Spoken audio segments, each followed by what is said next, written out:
மனசாட்சி உள்ள சக்திகளோட ஆதரவால இந்த ஆட்சி நடந்துகிட்டு இருக்கு. நாங்க தான் அனுப்பி வச்சோம் அப்படின்றாங்களே. அனுப்பி வச்சவங்களுக்கு மினிஸ்ட்ரியில இடம் கொடுத்தா ஏன் கதறீங்க? ஏன் இவ்வளவு கோவம்? ஏன் இவ்வளவு கதறல்ஸ்? இதுல இன்னொரு முக்கியமான விஷயம், மார்க்சிஸ்ட் கம்யூனிஸ்ட் கட்சி நமக்கு ஆதரவு கொடுத்தது சுயேட்சையா எடுத்த முடிவுன்னு சொல்றாங்க. அதே மாதிரி இந்திய கம்யூனிஸ்ட் கட்சி நமக்கு ஆதரவு கொடுத்தது சுயேட்சையா எடுத்த முடிவுன்னு சொல்றாங்க. இதுல எங்க இருந்து நாங்க தான் அனுப்பி வச்சோம்னா புரியல. மக்களுக்கு நல்லா புரியும், எல்லாத்தையும் தெளிவா பாத்துக்கிட்டு இருக்கிறாங்க. வேற இப்ப புதுசா ஒரு வெப்பன் ஒண்ணு கொண்டு வந்திருக்காங்க. அது என்ன தெரியுமா? அவங்க தயவாலதான் நம்ம ஆட்சி நடக்குதான். மக்கள் தயவால இந்த ஆட்சி நடந்துகிட்டு இருக்கு. பேசுறாரு அவர் பார்ட்டி ஃபண்ட் அப்படின்னு சொல்லி இருக்கிறாரு. ஒரு அமைச்சர் அந்த பார்ட்டி ஃபண்ட் எந்த பார்ட்டின்னு கூட சொல்ல தைரியம் இருந்தா சொல்லுங்க, நாங்க அதெல்லாம் பேஸ் பண்ண தயாரா இருக்கோம். எதையும் ஆதாரத்தோடு எதையும் பேசுங்க. இங்க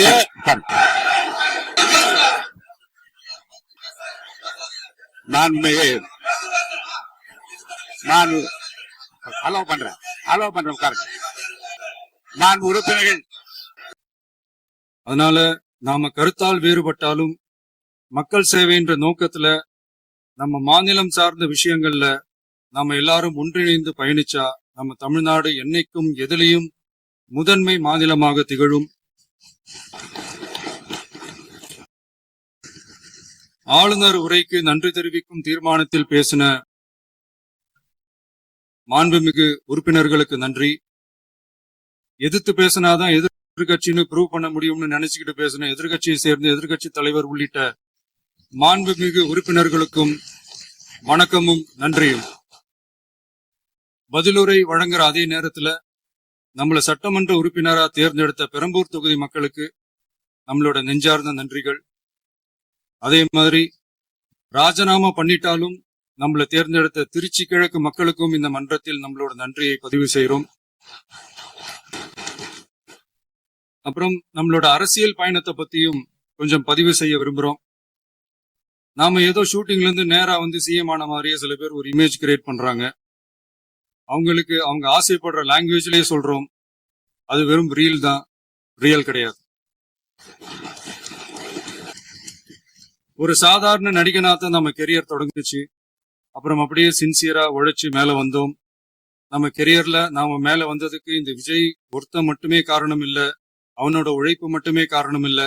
இந்த விஜயோட உழைப்புக்கும் உயர்வுக்கும் பின்னாடி இருக்கிற ஒட்டுமொத்த தமிழ்நாட்டு மக்களோட அன்பும் அரவணைப்பும் தான் காரணம்.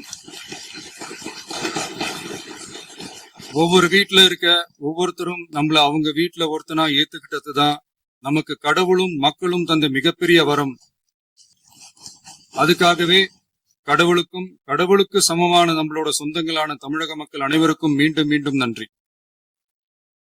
இப்படி நம்மள தாயன்போடு அள்ளி அரவணைச்ச தமிழ்நாட்டு மக்களுக்கு நாம எப்படியெல்லாம் துணையாக இருந்தோம், எப்படியெல்லாம் மக்களோட மக்களா இருந்தோம்னு சொல்றேன்.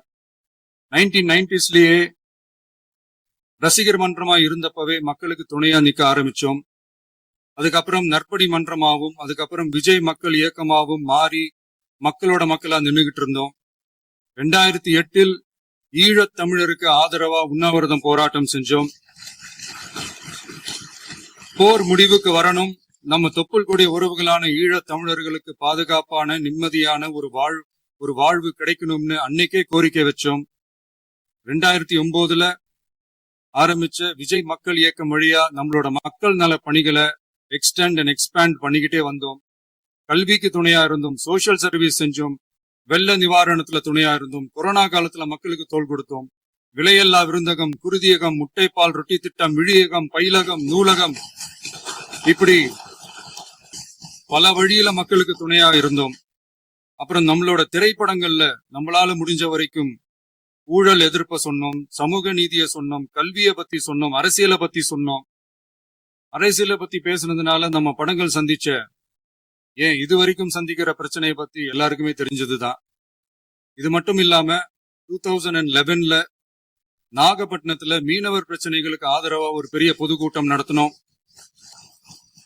மீனவர்கள் மீதான தாக்குதலை கண்டிச்சு பேசி அதுல நம்மளோட எதிர்ப்பை பதிவு செஞ்சோம். 2017 ஜல்லிக்கட்டு போராட்டத்துல தமிழர் பண்பாட்டு உரிமைக்கான நம்மளோட ஆதரவை தெரிவிச்சோம். 2018 ஸ்டெர்லைட் போராட்டம் துப்பாக்கி சூட்ல பாதிக்கப்பட்ட நம்ம சொந்தங்களை நேர்ல சந்திச்சு ஆறுதல் சொன்னோம். 2021 உள்ளாட்சி தேர்தல்ல விஜய் மக்கள் இயக்க வேட்பாளர்கள் போட்டியிட்டு ஜெயிச்சாங்க. கல்வி விருது விழா நடத்தி சிறந்த மதிப்பெண் பெற்ற மாணவ மாணவிகளுக்கு ஊக்கத்தொகையும் பரிசும் கொடுத்தோம். 2024 தமிழக வெற்றி கழகத்தை ஆரம்பிச்ச உடனேயே CAA-வை எதிர்த்து அறிக்கை விட்டோம். அரசியல் கட்சி ஆரம்பிச்சு விழுப்புரம் மாவட்டத்துல விக்கிரவாண்டியில நம்மளோட முதல் மாநில மாநாட்டிய வெற்றி கொள்கை திருவிழாவை நடத்தினோம். தந்தை பெரியார், பெருந்தலைவர் காமராஜர், அண்ணல் அம்பேத்கர், வீரமங்கை வேலுநாச்சியார், மக்கள் சேவகர் அஞ்சலை அம்மாள்னு நம்மளோட 5 கொள்கை தலைவர்கள் அறிவிச்சோம். இந்தியாவிலே 2 பெண் ஆளுமைகளை கொள்கை தலைவர்கள் அறிவிச்ச ஒரே கட்சி நம்ம டிவிக்கு மட்டும்தான் என்ற பெருமையோட அறிவிச்சோம். பெரியார் சொன்ன மாதிரியே அவர் சொன்னதுல நமக்கு ஏற்புடையதை மட்டும் எடுத்துக்கிட்டோம். அவரோட கடவுள் மறுப்பு கொள்கையில நமக்கு உடன்பாடு இல்லைன்னு ஓப்பனா அறிவிச்சோம்.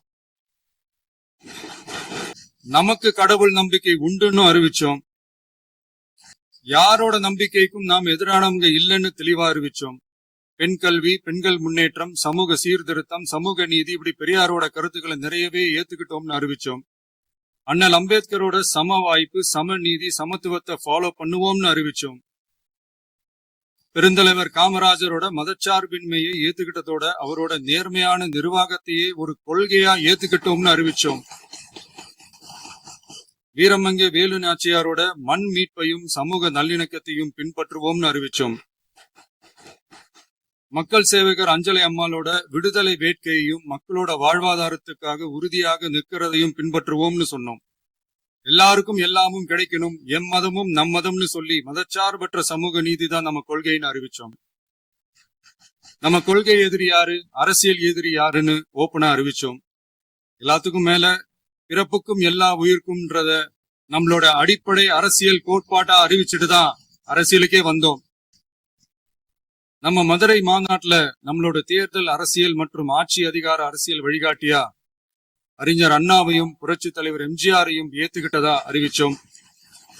அப்புறம் இன்னனையும் நாம இங்க பதிவு செஞ்சே ஆகணும். எல்லாரும் கட்சி ஆரம்பிச்சுட்டு தான் ஒவ்வொரு வீட்டுக்குள்ளயும் போவாங்க. ஆனா நாம ஒவ்வொரு வீட்டுக்குள்ளயும் போனதுக்கு அப்புறம் தான் கட்சியவே ஆரம்பிச்சிருக்கிறோம். ஒவ்வொரு வீட்டுல ஒவ்வொருத்தரும் நம்மள அவங்க பிள்ளையா, மகனா, அண்ணனா, தம்பியா ஏத்துக்கிட்டதும் இயல்பா நடந்துச்சு. தமிழ்நாட்டு மக்களோட மனசுக்குள்ள போறதுக்கு நாம பட்ட பாடு நமக்கு மட்டும்தான் தெரியும். இதெல்லாம் புரிஞ்சாலும் புரியாத மாதிரி இருக்கிறவங்க தான் நம்மள நடிகன் என்று சொல்லியும் நம்ம கட்சிய நடிகன் கட்சின்னு சொல்லியும் சில நக்கல், நையாண்டி இதெல்லாம் பேசுவாங்க. அதை பத்தி நமக்கு கவலை இல்லைன்னு நீங்க. இப்படி நம்ம அரசியல் பயணம் ரொம்ப டிரான்ஸ்பரண்டா தான் ஆரம்பிச்சிருக்கு. இந்த 2026 தேர்தல்ல கூட்டணியே இல்லாமல் தனியா நின்னோம். மக்கள் நம்மள தெளிவா புரிஞ்சுகிட்டதாலையும் நம்ம டிவிகே தோழர்களோட உழைப்பாலையும் நாம 35% வாக்குகளை வாங்கினோம். 1,72,00,000 வாக்குகளோட தமிழ்நாட்டிலேயே தனி பெரும் கட்சியா வந்தோம். தமிழக மக்களாலையும் நம்மளோட ஆதரவு இயக்கங்களாலையும் இதோ இன்னைக்கு இங்க நம்ம டிவிகே ஆளும் கட்சியா உட்கார்ந்துருக்கிறோம். இந்த ஆளும் கட்சியா ஆனதும் அவ்வளவு சாதாரணமாலாம் நடந்துடல. 2.25 வருஷத்துல ஆட்சிக்கு வந்துட்டீங்கன்னு ரொம்ப கிண்டலா கேலியா சிலர் பேசுறாங்க. எங்களோட இந்த 2.25 வருஷ டிராவல்ல எவ்வளவு வலியும் வேதனையும் இருக்குது. நம்மளோட மக்கள் சந்திப்புக்கே அவ்வளவு இடையூறு, அவ்வளவு தடைகள், ஊர் உலகத்துல யாருக்கும் இல்லாத ஒன்னா நமக்கு மட்டுமேன்னு தனியா ஸ்பெஷலா எக்ஸ்க்ளூசிவா நிறைய நிபந்தனைகள், நெருக்கடிகள், கட்டுப்பாடுகள், நம்மளை சந்திக்க வர்ற மக்களுக்கு சரியான பாதுகாப்பு இல்லாம, நம்ம கூட்ட நிகழ்ச்சிக்கு போதுமான பாதுகாப்பு இல்லாமன்னு இன்னும் வெளியே சொல்ல முடியாத நிறைய சூழ்ச்சிகள் எல்லாத்தையும் தாண்டி தான் நாம் இந்த இடத்துக்கு வந்திருக்கிறோம். But still miles to go. நம்ம டிராவல்ல எல்லாத்துக்கும் முக்கியமா நம்மளோட சொந்தங்கள், நம்மளோட உறவுகள், 41 பேர் கரூர் சம்பவத்துல இழந்த வேதனை எல்லாம் எப்படி சொல்றதுனே தெரியல. நம்ம மனசு விட்டு என்னைக்கும் அந்த வலியும் வேதனையும் நீங்கவே நீங்காது. அதுலயும் நம்ம மேலேயே பழி போட்ட கொடுமையெல்லாம் இருக்கும் பாருங்க, அதெல்லாம் வேற லெவலுங்க. என்னத்துக்கு அப்படியெல்லாம் செஞ்சாங்கன்னு தெரியல. அரசியல்னா இப்படியெல்லாம் கொடூரமா இருக்கணுமா என்ன? சரி விடுங்க. இந்த விஜய் இவனோட மக்களுக்காக எதையும் தாங்க தயாரா ஆகிட்டான். இவ்வளவு பெயின்ஃபுல்லான நம்ம பொலிட்டிக்கல் டிராவல்ல நம்மளோட மிகப்பெரிய ஆறுதலும் பலமும் என்ன தெரியுமா? என் நெஞ்சில் குடியிருக்கும் என்னோட தமிழ்நாட்டு மக்களும் என் உயிருக்கு உயிரான என்னோட தோழர்களும் தான். அவங்களோட பலத்தால தான்.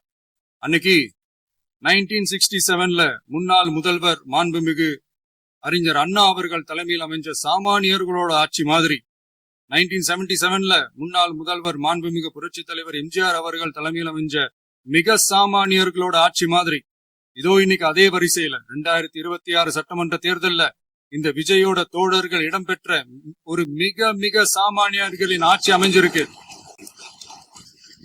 வாகை சூடும் வரலாறு திரும்பி இருக்கிறது. இப்படி ஒரு தீர்ப்பை மக்கள் அளிச்சதுனாலதான் தமிழக வரலாற்றில் ஒரு மகத்தான கூட்டணி ஆட்சியை நாம் அமைச்சிருக்கிறோம்.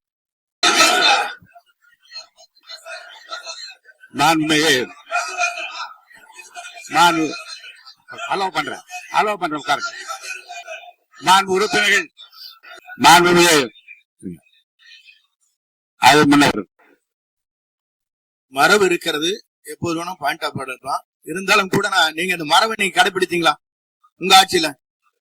நீங்க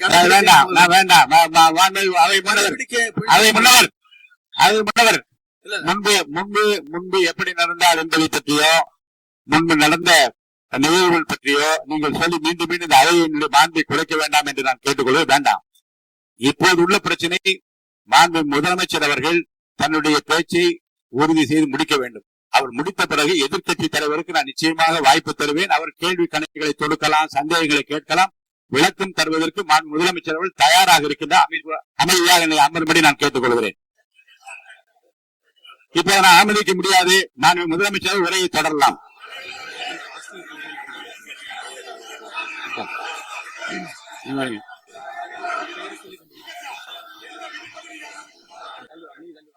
மாண்பு உறுப்பினர் ஆஸ்தின் உங்க இடத்துல போய் உட்காருங்க.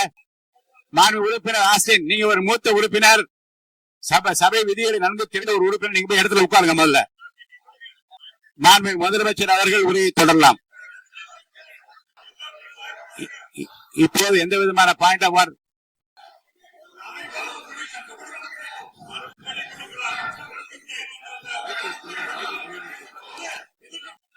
நான் வாய்ப்பு இல்லை என்று சொன்னால் நீ எழுந்து நிற்பதிலே நியாயம் இருக்கிறது.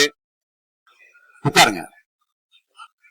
வாய்ப்பு உறுதியாக எதிர்க்கட்சி தலைவருக்கு பாயிண்ட் ஆஃப் ஆர்டர் மட்டுமல்ல, உட்கார்ந்து அவர் பேசிய பேச்சுக்கள் என்னென்ன இருங்க, என்ன என்ன என்ன என்ன என்ன உங்களுக்கு சந்தேகம் இருக்கிறதோ, வினாக்கள் இருக்கிறதோ அதை நீங்க கேட்கலாம். அவர் பதில் சொல்வதற்கு தயாராக இருக்கிறார். பேசி முடிக்கின்ற வரை அமைதி காக்கும்படி உங்களை நான் கேட்டுக்கொள்கிறேன்.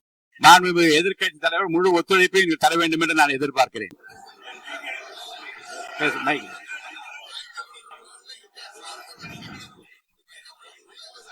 மைக் கொடுங்க.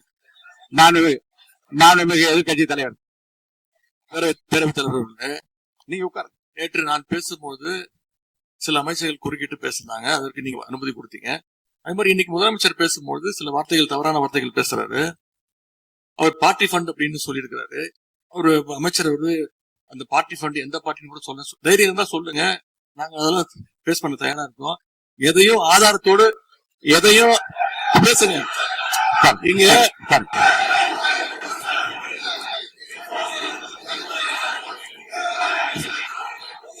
அது மாதிரி பேரவைத் தலைவர் அவர்கள் நேற்று நான் பேசி முடிஞ்சோடனே நீங்க அவை முடிஞ்சிருச்சுன்னு சொல்லிட்டீங்க.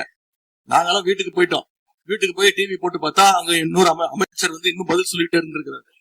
அதற்கெல்லாம் நாங்க இப்ப என்ன பதில் இது, என்ன மரபு இது? நீங்க இப்ப பேசிக்கிட்டே இருப்பீங்களா? நாங்க பாத்துக்கிட்டே இருக்கணுமா? அதே மாதிரி இன்னைக்கு முதலமைச்சர் அவர்கள் பேசும்போது நாங்களும் அமைதியா கேட்டுட்டு தான் இருந்தோம். ஆனா சில கருத்துக்கள் அவர் பேசும்போது அதை நாங்க அனுமதிக்க முடியாது. ஆதாரத்தோடு ஏதாவது பேசணும்னா, குற்றச்சாட்டுகள் சொல்லும் போது ஆதாரத்தோடு சொன்னீங்கன்னா அதை நாங்க ப்ரூவ் பண்றதுக்கு தயாராக இருக்கு. மாண்புமிகு உறுப்பினர் அவர்கள் இருங்க. நேற்று மாண்புமிகு எதிர்க்கட்சி தலைவர்கள் பேசியதும், மாண்புமிகு பொதுப்பணித் தலைவர்கள் பேசியதும் ஆதாரம் இல்லாமல் பேசக்கூடாது என்று நான் சொன்னேன். ஆய்வு செய்து நீக்கப்பட வேண்டியது நீக்கும் என்று சொன்னேன். இப்போது மாண்பு முதல்வர் அவர்கள் பேசி முடிக்கட்டும். நீங்கள் கூறிய கருத்துப்படி அதில் ஆதாரங்கள் இல்லாத குறிப்பாக இருந்தால் அது நீக்குவதற்குரிய உரிமை எனக்கு இருக்கிறது. ஆய்வு செய்து நான் நடவடிக்கை எடுப்பேன். இப்போது மாண்பு முதலமைச்சர் அவர்கள் பேசலாம். இந்த டாஸ்மாக் மாதிரியே பல டிபார்ட்மெண்ட்லயும் மறுபடியும் சொல்றேன், கட்சி நிதின்ற பேர்ல அடிச்ச கொள்ளைய ஒண்ணா கவர்மெண்டோட கஜானாக்குள்ளேயே கொண்டு சேர்த்துக்கிட்டே இருக்கிறாங்க. இப்பவும் சொல்றேன், மக்கள் பணத்துல இருந்து ஒரு பைசா கூட தொடமாட்டோம், தொடவும் விடமாட்டோம், தொட்டா விடமாட்டோம், இதுக்கு முன்னாடி தொட்டவங்களையும் விடமாட்டோம்.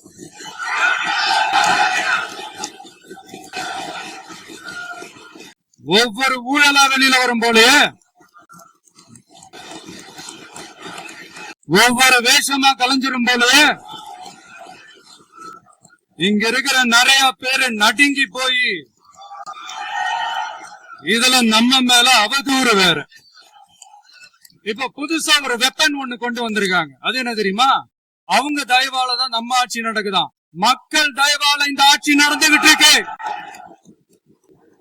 மனசாட்சி உள்ள சக்திகளோட ஆதரவால இந்த ஆட்சி நடந்துகிட்டு இருக்கு. நாங்க தான் அனுப்பி வச்சோம் அப்படின்றாங்களே. அனுப்பி வச்சவங்களுக்கு மினிஸ்ட்ரியில இடம் கொடுத்தா ஏன் கதறீங்க? ஏன் இவ்வளவு கோவம்? ஏன் இவ்வளவு கதறல்ஸ்? இதுல இன்னொரு முக்கியமான விஷயம், மார்க்சிஸ்ட் கம்யூனிஸ்ட் கட்சி நமக்கு ஆதரவு கொடுத்தது சுயேட்சையா எடுத்த முடிவுன்னு சொல்றாங்க. அதே மாதிரி இந்திய கம்யூனிஸ்ட் கட்சி நமக்கு ஆதரவு கொடுத்தது சுயேட்சையா எடுத்த முடிவுன்னு சொல்றாங்க.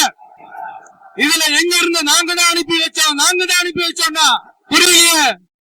மக்களுக்கு நல்லா புரியும், எல்லாத்தையும் தெளிவா பாத்துக்கிட்டு இருக்கிறாங்க.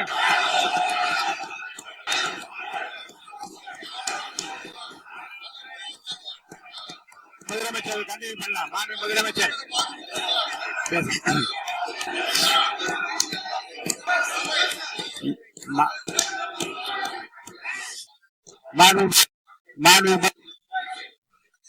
முதலமைச்சர் கண்டிப்பாக பண்ணலாம். நீ கண்டிப்பாக பண்ணலாம்.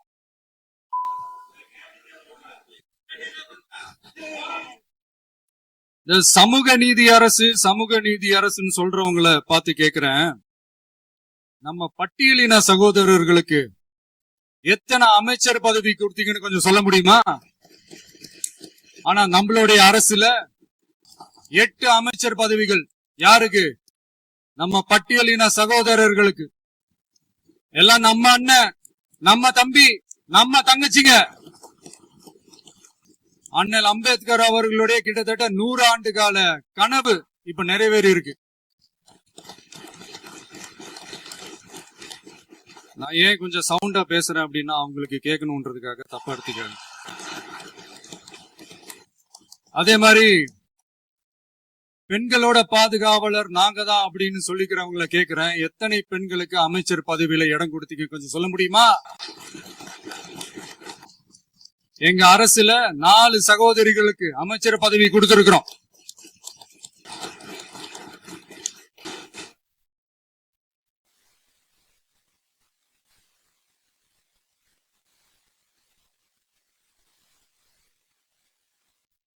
அதனால மக்களால் நிராகரிக்கப்பட்டு மக்களால் அகற்றப்பட்டவங்களுக்கு ஒண்ணு சொல்லிக்கிறோம், தப்பே செய்ய மாட்டோம், ஊழலே செய்ய மாட்டோம், நேர்மையா தான் இருப்போம், நியாயமா தான் இருப்போம் அப்படின்னு சொல்றவங்களால மட்டும்தான் கூட்டணி ஆட்சி அமைக்க முன்வரும். ஆட்சியிலையும் பங்கு, அதிகாரத்திலையும் பங்கு கொடுக்க முன்வரும். ஊழல்லையே ஊறி போனவங்களால இந்த கூட்டணி ஆட்சியோ ஆட்சியிலையும் பங்கோ அதிகாரத்திலையும் பங்கோ கொடுக்க முன்வராது. மெஜாரிட்டி இருந்தாலும் தரமாட்டாங்க, மெஜாரிட்டி இல்லனாலும் தரமாட்டாங்க. கேட்டா ரெடிமேடா ஒரு பதில் ஒண்ணு வச்சிருப்பாங்க, கூட்டணி ஆட்சியை மக்கள் விரும்ப மாட்டாங்கன்னு. அதே மக்கள் தான் இப்ப அவங்கள பார்த்து சிரிக்கிறாங்க. நான் பதவி ஏத்த அன்னைக்கு கொஞ்சம் டைம் அவகாசம் கேட்டேன். எதுக்கு கேட்டேன்? நிதி நிலைமை எல்லாம் கொஞ்சம் மோசமா இருக்குது, அதெல்லாம் கொஞ்சம் சரி செஞ்சுக்கிட்டு படிப்படியா கொஞ்சம் கொஞ்சமா நான் கொடுத்த வாக்குறுதிகள்லாம் செயல்படுத்துவேன். அதுக்காக கொஞ்சம் டைம் அவகாசம் கேட்டேன். நான் ஏதோ வேற எதுக்காகவோ வேற யாருக்காகவோ ஏதோ அவகாசம் கேட்ட மாதிரி. அடுத்து இங்க சபையில இல்லாதவங்களை பத்தி பேச வேண்டாம்னு நினைக்கிறேன்.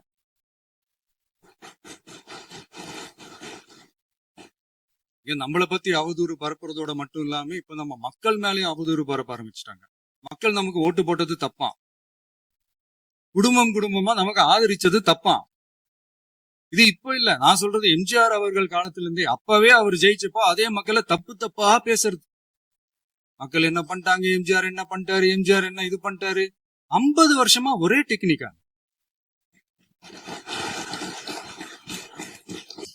டெக்னாலஜி எல்லாம் மாறி வேற எங்கேயோ போயிட்டு இருக்கு பஸ். இதுல கொஞ்சம் டெக்னிக்காச்சும் கொஞ்சம் மாத்தினா கொஞ்சம் நல்லா இருக்கும். அதனால மக்களுக்கு யூஸ்ஃபுல்லா இருக்கிற மாதிரி இந்த ஆக்கப்பூர்வமான கருத்துக்களோ ஆக்கப்பூர்வமான யோசனைகளோ இருந்தா சொல்லுங்க.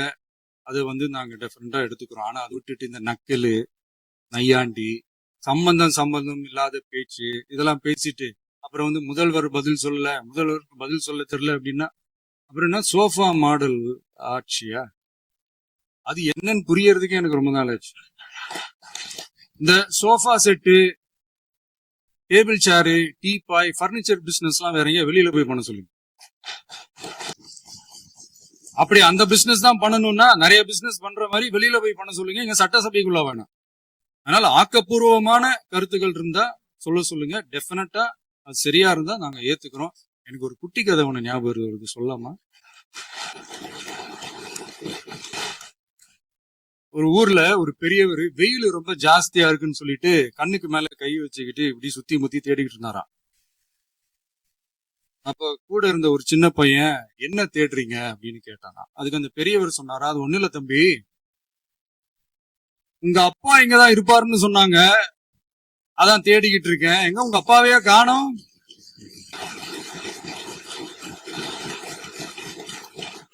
இல்ல அந்த எங்களுக்கும் நக்கலா நையாண்டியா சம்பந்தம் இல்லாத குட்டி கதை இதெல்லாம் எங்களுக்கும் பேச தெரியும். அந்த கதையில பெரியவர் அப்படி சொன்னாரு, தப்பா எடுத்துக்காது. அந்த கதையில பெரியவர் அப்படி கேட்டாரா. அதனால யாரும் இங்க டென்ஷன் ஆக வேணாம். அதனால இன்னொரு இந்த என்னுடைய உரையை முடிக்கிறதுக்கு முன்னாடி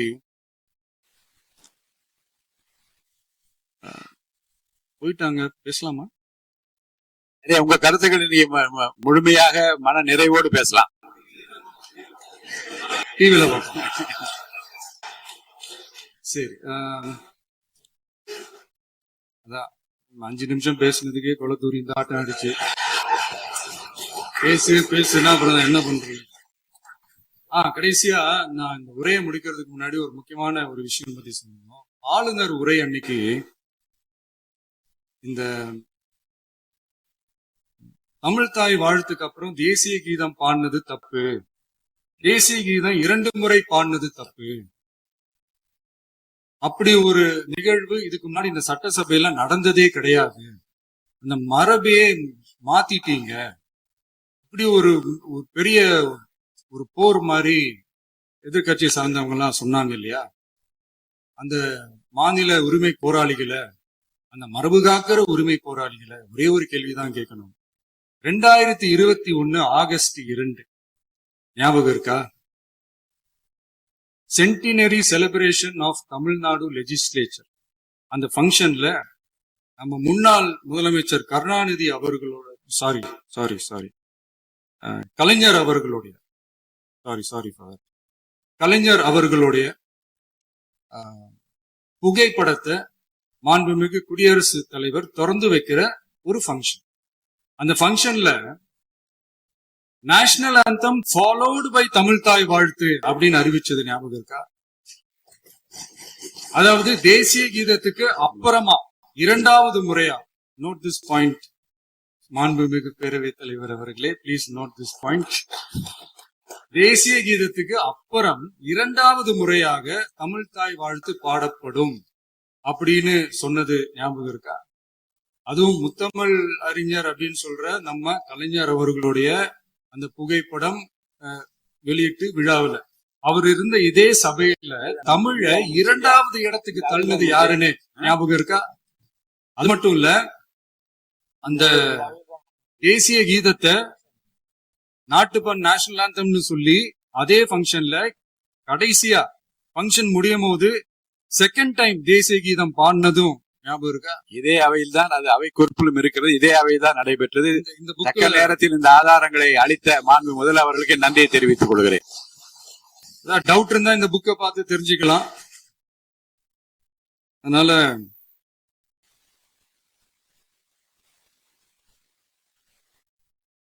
இதெல்லாம் கேட்டா என்ன சொல்லுவாங்கன்னா, அது ஜனாதிபதி கலந்துகிட்ட ஃபங்க்ஷன், அதெல்லாம் அப்படிதான், அதெல்லாம் கண்டுக்க கூடாது அப்படின்னு சொல்லுவாங்க. இதே மாதிரிதான் பேசுறது ஒண்ணு, செய்யறது ஒண்ணு, செய்யறது ஒண்ணு, பேசுறது ஒண்ணு. இதெல்லாம் மக்கள் பார்த்துக்கிட்டு இருக்காங்க. எலெக்ஷனுக்கு முன்னாடிதான் அப்படி செஞ்சுக்கிட்டு இருந்தாங்க. இப்ப எலெக்ஷனுக்கு அப்புறம் அதே தான் செய்யறாங்க. இந்த விஜயையும் சாமானியர்களின் உண்மையான சமூக நீதி அரசையும் அவமானப்படுத்துறதுக்கு தான் அவங்களோட அந்த பொலிட்டிக்கல் சீனியாரிட்டி அது பயன்படுத்துது போல. சரி, செய்யட்டும் செய்யட்டும், நல்லா செய்யட்டும். இப்போ ஆனாலும் நம்மளுடைய மாநில உரிமை, மொழி உரிமை, உத்தமபுத்திரர் போல வேஷம் போடுற எதிர்கட்சிக்கு ஒன்றை மட்டும் ஆணித்தரமாக சொல்றோம். உங்களை மாதிரி தமிழ்னு சொல்லிக்கிட்டு, மொழி, பண்பாடு, கலாச்சாரம்னு சொல்லிக்கிட்டு ரெட்டை வேஷம் போடுறவங்க நாங்க கிடையாது. உலகெங்கும் வாழும் என் தமிழ் சொந்தங்களுக்கு நம்முடைய உத்தரவாதம் தமிழ்தான் எங்க உயிர் நாடி அப்படின்றத மறக்க மாட்டோம். இப்பவும் சொல்றோம், மாநில உரிமையில எப்பவும் உறுதியா இருப்போம். அதே சமயத்துல அரசியல் வேற, ஒன்றிய மாநில அரசுகளுக்கு இடையே இருக்கிற நிர்வாக அணுகுமுறை வேற. இதுல நாங்க ரொம்ப தெளிவா இருக்கிறோம். அதனால எங்களுக்கு பாடம் எடுக்கிறதா நினைச்சுக்கிட்டு உங்க வேஷத்தை நீங்களே கொஞ்சம் கொஞ்சமா கலைச்சுக்கிட்டே வர்றீங்க, மறந்துடாதீங்க. அப்புறம் நேத்து எதிர்கட்சி தலைவர், மாண்புமிகு எதிர்கட்சி தலைவர் பேசும்போது நிறைய பேசினாங்க. அதுல ஒண்ணு மட்டும் அரசு சொல்றதா நினைச்சுக்கிட்டு நம்மள இன்டைரக்டா ஈவில் அப்படின்ற அந்த வார்த்தையை யூஸ் பண்ணாங்க. எனக்கு ஒண்ணுதான் சொல்லணும்னு தோணுது. ஈவில்ஸ்னு டெவில்ஸ் பேசக்கூடாது.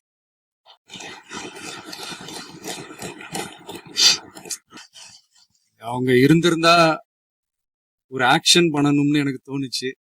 எல்லாரும் போயிட்டாங்க. பர்மிஷன் பண்ணலாமா? இப்போ பண்ணலாம், ஒண்ணும் தப்பு இல்ல.